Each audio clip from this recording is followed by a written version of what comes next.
Hi everyone, coming to MRI Basics. Today we'll be discussing what happens if you switch off the RF pulse. I have discussed about what happens when RF pulse is switched on in the previous videos. Just go through it. Coming back, just will revise little bit. Normally these protons, they'll be precising peacefully in alignment with the external magnetic field. And suddenly such bouts of RF pulse, small bouts of RF pulse you apply. So what happens?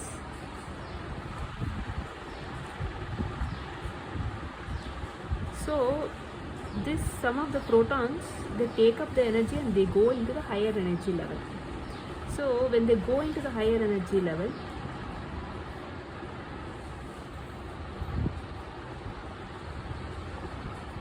this is longitudinal magnetism. Normally it will be like this. Now you are given an RF pulse, they go back to a higher energy level. These are protons, higher energy level. So this two gets cancelled. So before the RF pulse, the longitudinal magnetism is 6. After RF pulse, it is 2.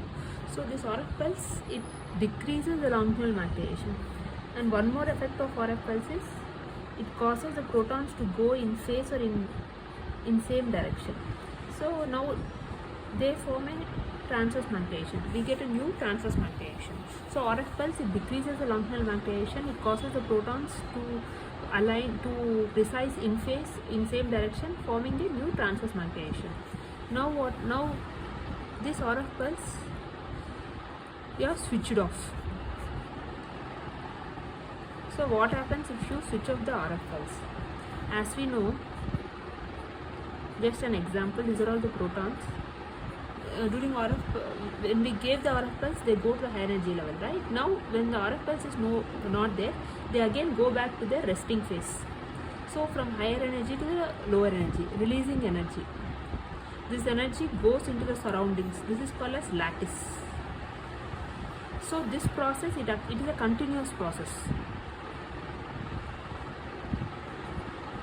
So, it occurs one by one. First one proton goes, then one proton goes. If you put with time and longitudinal magnetism. So due to this, we again get back the longitudinal magnetism. So the longitudinal magnetism, it increases. So when the protons go back to their resting phase, so there will be so again they go back, protons, they go back to their resting phase. So there will not be any protons in the higher energy level. So all protons are on this low energy level in the resting phase. They add up and form the magnetic vector along the longitudinal direction. So the time taken for the longitudinal magnetism to recover and go back to its original phase, it's a longitudinal magnetism, longitudinal relaxation time, or T1. So here we have to remember, when this process occurs, the newly formed transverse magnetism, it disappears. This is called as transverse relaxation.